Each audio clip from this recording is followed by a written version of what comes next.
Today's lesson broadens our look at decolonization. We'll be focusing mostly on decolonization in various African countries. Be sure to keep your handout titled Decolonization, an Exercise in Comparison handy. You'll be filling it out throughout the lesson today. You may also want to keep a separate sheet available for your notes. Let's begin with a quick brainstorm. What is decolonization? Well, hopefully by this point, either through your reading or via context clues, you've come to the conclusion that decolonization is the process by which former colonies become independent countries. When in the middle to late 20th century, decolonization was both a process toward independence and an era on its own, as former colonies became their own nation-states.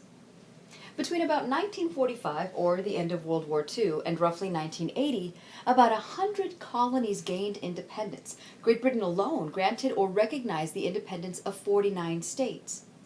This movement encompassed the entirety of the African continent, much of South and Southeast Asia, and parts of the Middle East, as well as outlying areas around the Pacific. Now, part of our goal with today's lesson is to think about and analyze why decolonization happened when it did, and what its legacy has been.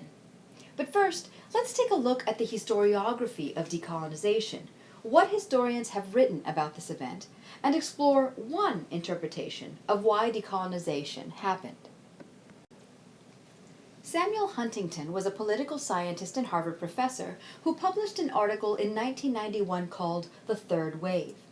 In this article, he argued that democratization, what we might call both personal and national independence, has happened in three waves. The first wave occurred when growing numbers of white males were granted suffrage, or the right to vote, in their respective countries. In U.S. history, this corresponds to what's known as Jacksonian democracy. More on that next year in your APUSH classes. Over the course of the 19th century, the push for personal rights also translated into national rights, and the old colonies of Europe, places like modern-day Mexico and Colombia, not to mention the United States, gained independence. So, another way to view this first wave is as an attempt to revise existing governments, usually by changing who had a say in those governments. According to Huntington, the second wave occurred on the heels of the Allied victory over Nazi Germany and its authoritarian or dictator-ruled allies. Basically, the democratic allies had proven that their model was better, and so countries around the world were eager to accept this model. As former colonies were granted independence, very often they too started out with democratic governments. However, as the Cold War intensified and some brand new countries struggled after attaining independence, authoritarianism once again became a viable model for some countries. Dictators took control of these governments, and democracy was largely forgotten. Finally, the third wave is said to have begun in the mid-1970s, when the remaining colonies fought for or were granted their independence, and they, by and large, adopted democratic governments. Additionally, in the 1970s, some long-standing dictatorships, like those in Portugal and Spain, were dissolved, adding to democratization, and, beginning in 1988, the Soviet satellite states began advocating for the overthrow of communism and the adoption of democratic ideas. So this was a time of challenge to, and the end of, the Cold War. Okay, but why did democratization and, by extension, decolonization happen, according to Huntington? Well, Huntington claimed that in addition to the ultimate failures of authoritarian governments, an expanding middle class that was urban-based, as well as industrialization, which was also urban-based, created a new class of powerful and politically minded people. Also, in the aftermath of World War II, a new emphasis on human rights emerged, and this emphasis was sometimes in conflict with strict authoritarian regimes. But the human rights won. Moreover, you have the snowball effect. When one country in a region becomes democratic, adjacent countries are often influenced to become so as well. As we continue to take this quick look at decolonization, think critically about whether or not Huntington's interpretation makes sense, given the evidence you're about to learn. In 1960, the UN General Assembly issued a declaration regarding the granting of independence to former colonies.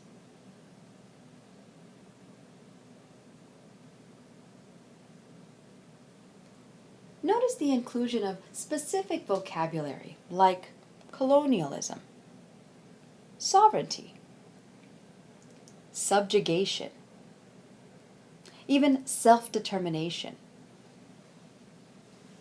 This document was meant to emphasize that the UN recognized that all peoples had the right to determine for themselves what kind of government best suited them. Of course, we must also consider the context of this document. 1960 was the height of the Cold War, and inevitably that global situation must have influenced some of the language in this document.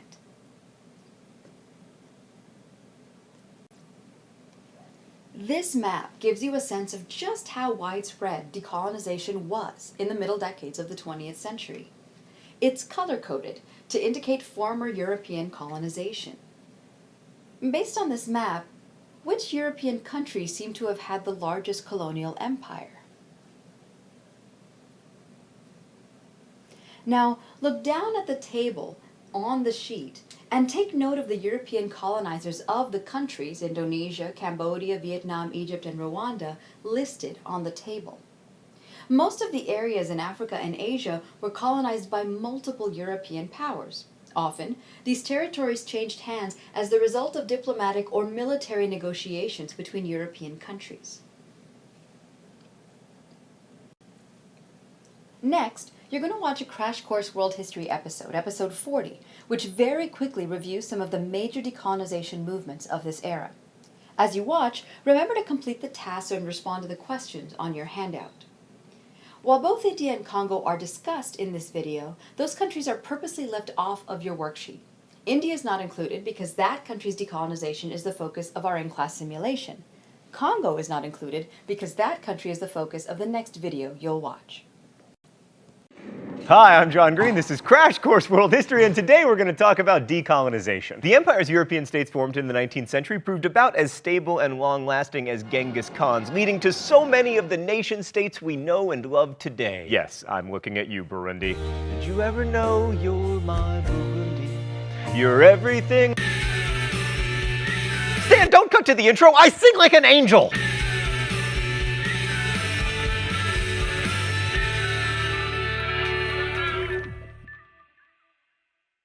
So unless you're over 60, and let's face it, Internet, you're not, you've only ever known a world of nation-states. But as we've seen from Egypt to Alexander the Great, to China, to Rome, to the Mongols, who for once are not the exception here, to the Ottomans and the Americas, empire has long been the dominant way we've organized ourselves politically, or at least the way that other people have organized us. Mr.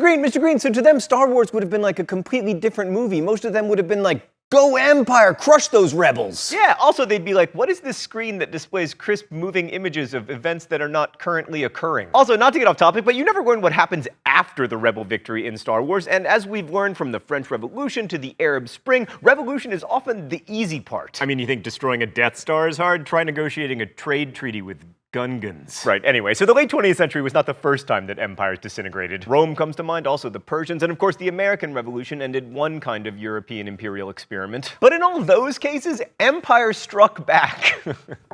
You see what I did there? I mean, Britain lost its 13 colonies, but later controlled half of Africa and all of India. And what makes the recent decolonization so special is that at least so far, no empires have emerged to replace the ones that fell. And this was largely due to World War II, because on some level, the Allies were fighting to stop Nazi imperialism. Hitler wanted to take over Central Europe and Africa and probably the Middle East, and the Allied defeat of the Nazis discredited the whole idea of empire. So the English, French, and Americans couldn't very well say to the colonial troops who'd fought alongside them, "Thank you so much for helping us to thwart Germany's imperialistic ambitions. As a reward, please hand in your rifle and return to your state of subjugation." Plus, most of the big colonial powers, especially France, Britain, and Japan, had been significantly weakened by World War II, by which I mean that large swaths of them looked like this. So post-war decolonization happened all over the place. The British colony that had once been India became 3 independent nations. By the way, is this Gandhi or is this Ben Kingsley playing Gandhi? In Southeast Asia, French Indochina became Cambodia, Laos, and Vietnam, and the Dutch East Indies became Indonesia. But of course, when we think about decolonization, we mostly think about Africa going from this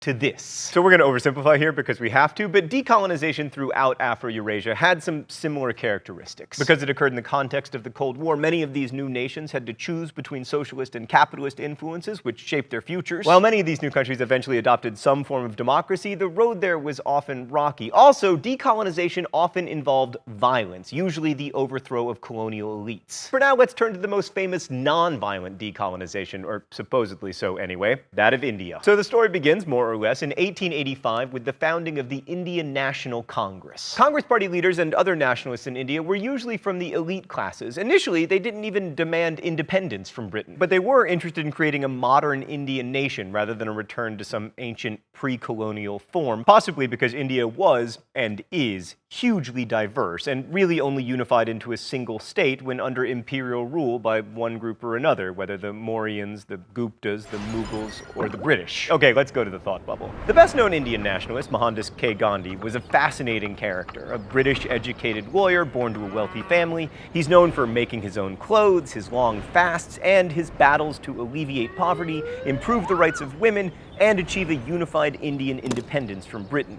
In terms of decolonization, he stands out for his use of non-violence and his linking it to a somewhat mythologized view of Indian history. I mean, after all, there's plenty of violence in India's past and in its heroic epics, but Gandhi managed to harken back to a past that used non-violence to bring change. Gandhi and his compatriot Jawaharlal Nehru believed that a single India could continue to be ruled by Indian elites and somehow transcend the tension between the country's Hindu majority and its sizable Muslim minority. In this, they were less practical than their contemporary, Muhammad Ali Jinnah, the leader of the Muslim League, who felt, to quote historian Ainsley Embry, that the unified India of which the Congress spoke was an artificial one, created and maintained by British bayonets. Jinnah proved correct, and in 1947, when the British left, their Indian colony was partitioned into the modern state of India and West and East Pakistan, the latter of which became Bangladesh in 1971. While it's easy to congratulate both the British and the Indian governments on an orderly and non-violent transfer of power, the reality of partition was neither orderly nor non-violent. About 12 million people were displaced as Hindus in Pakistan moved to India and Muslims in India moved to Pakistan. As people left their homes, sometimes unwillingly, there was violence, and all told, as many as 500,000 people were killed, more than died in the bloody Indonesian battle for independence. So while it's true that the massive protests that forced Britain to end its colonization of India were non-violent, the emergence of the independent states involved really wasn't. Thanks, Thought Bubble. All this violence devastated Gandhi, whose lengthy and repeated hunger strikes to end violence had mixed results, and who was eventually assassinated by a Hindu nationalist who felt that Gandhi was too sympathetic to Muslims. Oh, it's time for the open letter? An open letter to hunger strikers. But first, let's see what's in the secret compartment today. A cupcake? Stan, this just seems cruel. These are from Meredith the intern to celebrate Maribration, the holiday she invented to celebrate the anniversary of her singleness. Dear hunger strikers, you remember earlier when I said that Gandhi harkened back to a mythologized Indian past? Well, it turns out that hunger striking in India goes back all the way to like the 5th century BCE. Hunger strikes have been used around the world, including British and American suffragettes who hunger struck to get the vote. And in pre-Christian Ireland, when you felt wronged by someone, it was common practice to sit on their doorstep and hunger strike until your grievance was addressed. And sometimes it even works. I really admire you, hunger strikers, but I lack the courage of your convictions. Also, this is an amazing cupcake. Since independence, India has largely been a success story, although we will talk about the complexity of India's emerging global capitalism next week. For now, though, let's travel east to Indonesia, a huge nation of over 13,000 islands that has largely been ignored here on Crash Course World History due to our long-standing bias against islands. Like, we haven't even mentioned Greenland on this show. The Greenlanders, of course, haven't complained because they don't have the internet. So the Dutch exploited their island colonies with the system of Kulturstelsel, in which all peasants had to set aside 1/5 of their land to grow cash crops for export to the Netherlands. This accounted for 25% of the total Dutch national budget, and it explains why they have all kinds of fancy buildings despite technically living underwater. They're like sea monkeys. This system was rather less popular in Indonesia, and the Dutch didn't offer much in exchange. They couldn't even defend their colony from the Japanese, who occupied it for most of World War II, during which time the Japanese furthered the cause of Indonesian nationalism by placing native Indonesians in more prominent positions of power, including Sukarno, who became Indonesia's first prime minister. After the war, the Dutch, with British help, tried to hold on to their Indonesian colonies with so-called police actions, which went on for more than 4 years before Indonesia finally won its independence in 1950. Over in the French colonies of Indochina, so-called because they were neither Indian nor Chinese, things were even more violent. The end of colonization was disastrous in Cambodia, where the 17-year reign of Norodom Sihanouk gave way to the rise of the Khmer Rouge, which massacred a stunning 21% of Cambodia's population between 1975 and 1979. In Vietnam, the French fought communist-led nationalists, especially Ho Chi Minh, from almost the moment World War II ended until 1954, when the French were defeated. And then the Americans heard that there was a land war available in Asia, so they quickly took over from the French, and communists did not fully control Vietnam until 1975. Despite still being ostensibly communist, Vietnam now manufactures all kinds of stuff that we like in America, especially sneakers. More about that next week too, but now to Egypt. You'll remember that Egypt bankrupted itself in the 19th century trying to industrialize, and ever since had been ruled by an Egyptian king who took his orders from the British. So while technically Egypt had been independent since 1922, it was very dependent independence. But that changed in the 1950s when the king was overthrown by the army. The army commander who led that coup was Gamal Abdel Nasser, who proved brilliant at playing the US and the USSR off each other to the benefit of Egypt. Nasser's was a largely secular nationalism, and he and his successors saw one of the other anti-imperialistic nationalist forces in Egypt, the Muslim Brotherhood, as a threat. So once in power, Nasser and the army banned the Muslim Brotherhood, forcing it underground where it would disappear and never become an issue again. Wait, what's that?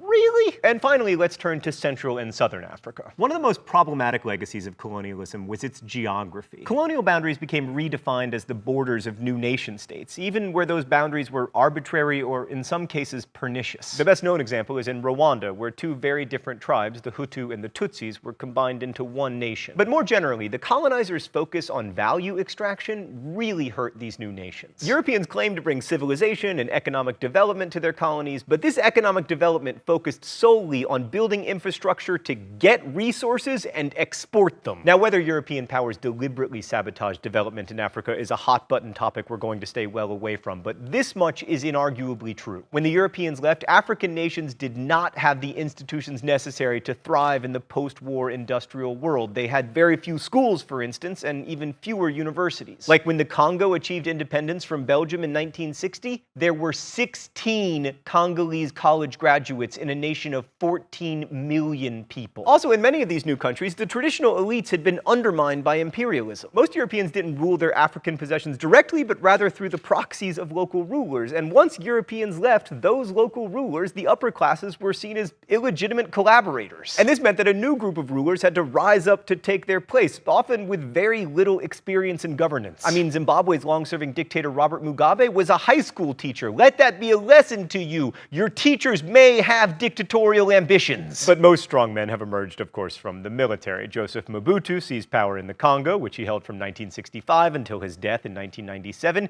Idi Amin was military dictator of Uganda from 1971 to 1979. Muammar Gaddafi ruled Libya from 1977 until 2011. The list goes on, but I don't want to give you the wrong impression about Africa. Because while the continent does have less freedom and lower levels of development than other regions in the world, many African nations show strong and consistent signs of growth despite the challenges of decolonization. Botswana, for instance, has gone from 70% literacy to 85% in the past 15 years and has seen steady GDP growth over 5%.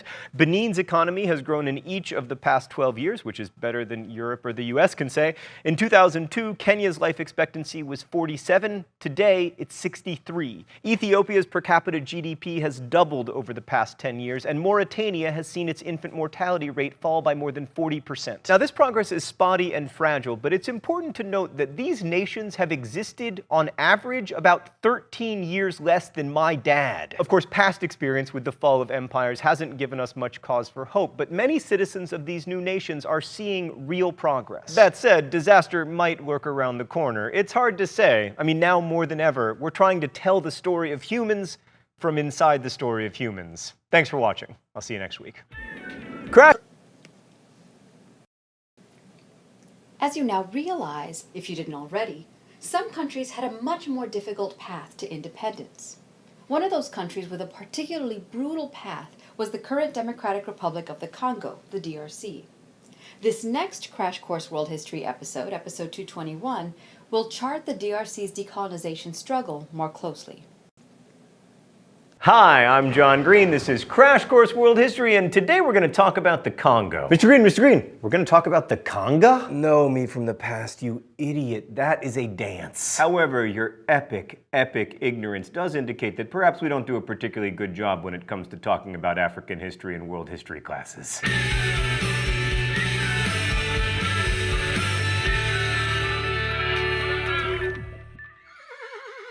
So today we're going to look at what happened to the Congo after decolonization, but in particular what happened during the 1990s into early 2000s as Congo, or Zaire, or the Democratic Republic of Congo, was embroiled in what some people have called Africa's World War. European colonization in Africa was generally pretty, bad, but it was particularly terrible in the Congo. There's a great book about it called King Leopold's Ghost, which details the brutality of life under Leopold's Congo Free State and the international efforts to improve things there. Leopold essentially owned Congo, and he ruled it as his private fiefdom from 1884 until 1906, when he was forced to turn over the colony to the Belgian government. From 1906 until independence in 1960, the territory was known as the Belgian Congo, and while the Belgians were far less brutal than Leopold's agents had been, life for the Congolese under Belgian rule was also not good. And then there was this sudden decolonization in the Congo, and in a lot of ways the region was unprepared to become an independent state. Like, the Congo's new leaders didn't have much formal education or leadership experience. There weren't many trained experts in really anything. There were very few college graduates. No one had the skills to run an army or a government or an economy. But I want to be clear, that wasn't the Congo's fault. It was because there weren't educational or leadership opportunities available to Congolese people. In 1965, a former army sergeant and journalist named Joseph Mobutu staged a coup and seized control of the government. Now, he turned out to be a terrible leader, but in his first decade in charge, he did some good stuff. For instance, he hosted the Rumble in the Jungle, arguably the greatest heavyweight boxing match of all time between Muhammad Ali and George Foreman, featuring the famous rope-a-dope. Stan says he did some actually important things and that boxing isn't actually important. Okay, from 1965 to 1975, Mobutu was able to build the economy based on this huge copper boom. And then he destroyed the economy by appropriating most of the local businesses and turning them over to his cronies. He built the first hydroelectric dam in the region, as well as hospitals, and most importantly for his rule, a state television system that could broadcast national pageantry that celebrated Mobutu and his family. Mobutu also changed the name of the country in 1971 from Congo to Zaire, and he changed the name of many colonial cities, like Leopoldville became Kinshasa, Stanleyville became Kisangani, Elizabethville became Lubumbashi, and initially his coup was seen as a positive by many Congolese, but pretty early on it became clear that this wasn't going to be like a peaceful, open government. And Mobutu's Zaire was also really corrupt. Like, the underlying source of Mobutu's power was his ability to grant favors to his friends, a strategy known as clientelism or cronyism, and Mobutu was great at it. And in order to keep his cronies happy, Mobutu raided the national treasury again and again. He actually stymied development in order to get more foreign aid, which he then used as an alternative source of income. And then there was this huge crash of commodity prices, including copper, that followed the Vietnam War, and that plunged Zaire into debt. In 1975, Zaire's foreign debt totaled $887. The next year, the IMF launched its first stabilization plan for Zaire, a loan of $47 million.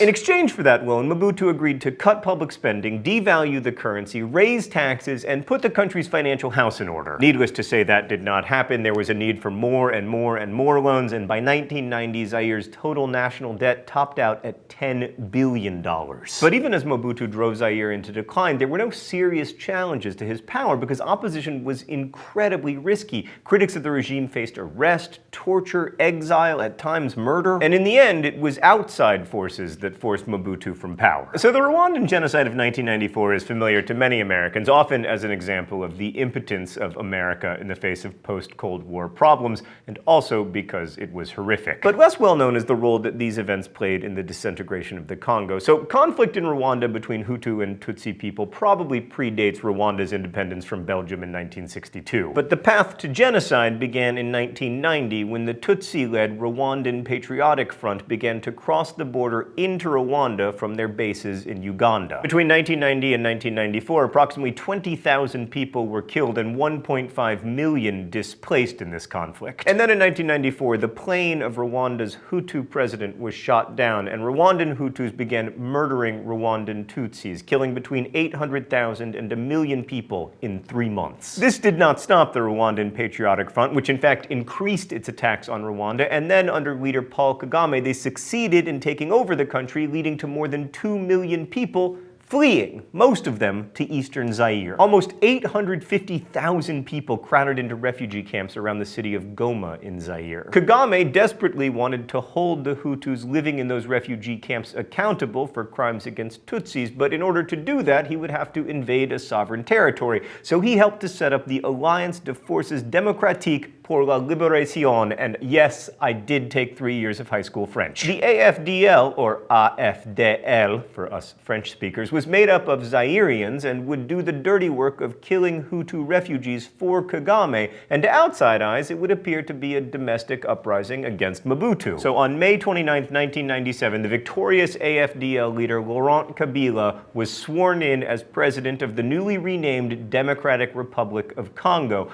Mobutu fled to Morocco and died there 4 months later. And that's where the story should end, with the fall of the dictator and the rise of a new nation that lives up to the democratic in its name. But that did not happen. Between 1997 and 2000, everything in the Congo fell apart and the country descended further into chaos. Kabila's rapid conquest of Zaire and the ouster of Mobutu, along with the killing of hundreds of thousands of Rwandan refugees, was what some call the First Congo War. The Second Congo War was the revolt against Kabila that lasted from 1998 to 2002. Kabila proved inept and authoritarian and an astonishingly poor head of state, but his biggest mistake was expelling the Rwandans who had helped put him into power, which is what started the Second Congo War. Like a lot of conflicts, this isn't a straightforward good versus evil thing, and it's also not a thing with just two sides. There are also a lot of initialisms involved, which makes it a little bit hard to follow, but its basic contours are relatively straightforward. Let's go to the thought bubble. So Rwanda invaded the Congo and nearly took Kinshasa, but Kabila was able to put together a coalition of other countries that saw Rwanda, Uganda, and Burundi as a threat. This coalition, which included Angola and Namibia, stopped the Rwandan advance and the fighting, leading to the Lusaka peace agreement, which, as you might suspect, did not last. The fighting instead shifted to the eastern part of the DRC, especially the rich mining regions of Kivu and Katanga, and pretty quickly, the cause of the fighting turned from politics to profit. Kabila's government supported local militias who fought the Rwandan and Ugandan armies and then eventually each other over control of the valuable gold, diamonds, and other resources there. Fighting provided a sense of purpose and also one of the only ways to make a living in a failed economy. It was also incredibly brutal. According to one man who participated in the horror, a soldier is like a dog. If you open the gate, he causes damage. In the morning before we set out, our leader would say, "Go and do something foolish." We ransacked houses, we took cell phones, money, and gold necklaces from people. There was also widespread rape and murder. The war continued so long because it was so profitable, but a turning point came when Laurent Kabila was assassinated by some of his own child soldier bodyguards in January 2001. African diplomats negotiated a ceasefire largely in South Africa, and the resulting peace accord required a 2-year transitional period monitored by the largest UN peacekeeping force ever assembled. Thanks, Thought Bubble. So this transitional government continued the Congolese pattern of corruption. According to historian David Van Rybroek,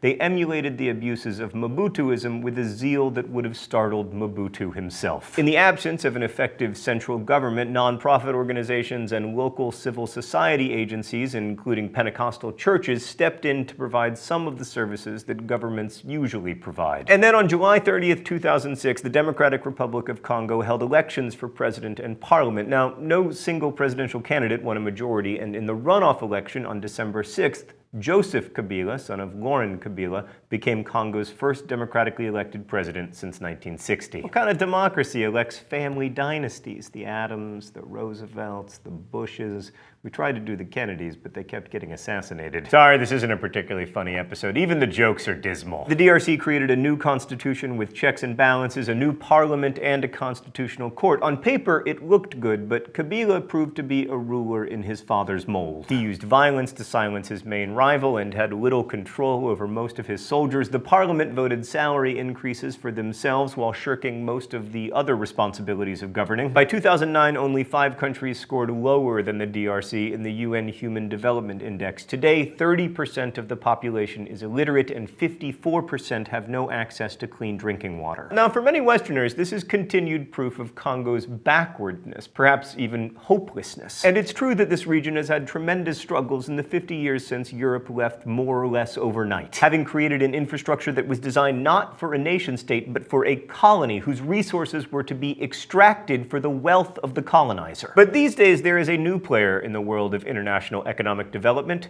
China. And this is one of the most interesting stories in the world today. Initially, the first Chinese investors in the DRC were private traders willing to gamble on the Wild West aspects of Congolese capitalism. But in 2007, the DRC negotiated a huge deal with the People's Republic of China. China would invest $9 billion in the DRC's infrastructure in return for future revenue from DRC resources. Now, to many, this looks a lot like neocolonialism. We'll help build your country if only we can extract your resources.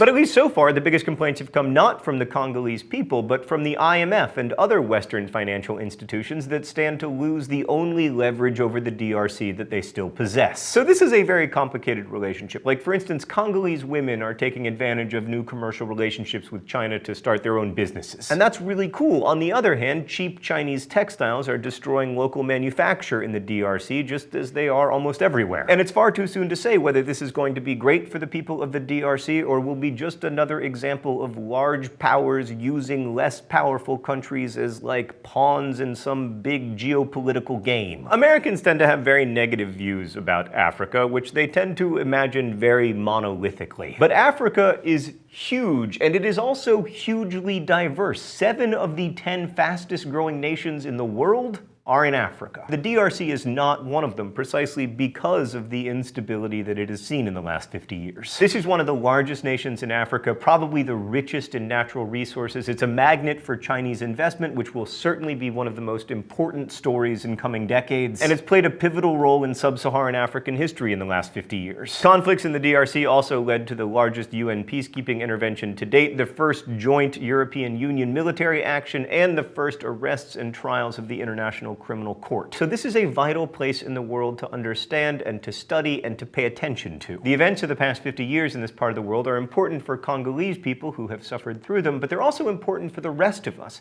As David Van Rybroek argues, Congolese history has helped to determine and form the history of the world. Thanks for watching. I'll see you next week. Crash Course is filmed here. Now that you had the opportunity to consider the decolonization history of multiple nation-states, let's take a bit of time to think more critically about historical analysis. Part of understanding history, of thinking historically, is looking at eras or events in a big picture format. So, let's take a broader look at this decolonization era based on what you know right now. In looking at the 2 tables you completed while watching the videos, do you notice any patterns that emerge? First, let's take a look at possible connections between who a country's colonizer was and how generally peaceful that country's decolonization was. Do you see any connections? Hopefully, you notice that countries which were former British colonies tended to fare better. Their outcomes were more peaceful, their decolonization was more peaceful, and they formed stronger independent governments that did former colonies of other European countries. Now, in looking at the 2 tables you completed, did you notice any similarities or differences between the new nation-states? Look at the forms of government, democratic or socialist, for example. Does a similarity exist between, say, what kind of government was formed and who that country's original colonizer was? Or is the similarity maybe more about geography? Were countries that were closer geographically to the Soviet Union more likely to be socialist? In beginning to examine patterns in history, you start to establish your own historical narrative based on the evidence you see and how you interpret it. Keep in mind that all history is based on interpretation, what historians think happened and why they think it happened.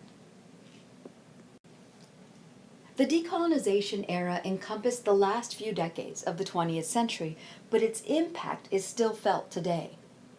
Some of the political and economic problems faced by countries in Africa and the Middle East link directly to their histories as colonies of European powers. This history is part of the reason why, when war or tension emerges in these areas, European countries, and often the United States as well, seem willing to get involved. Now, with regard to your assignment, if you didn't quite finish all parts on your own as you watch the videos, then don't worry. This assignment is due a week from today, not today. The assignment is meant to be an individual one, so if you didn't quite get all the answers the first time around, then take the time to review the videos again on your own time so that you can complete that assignment on your own.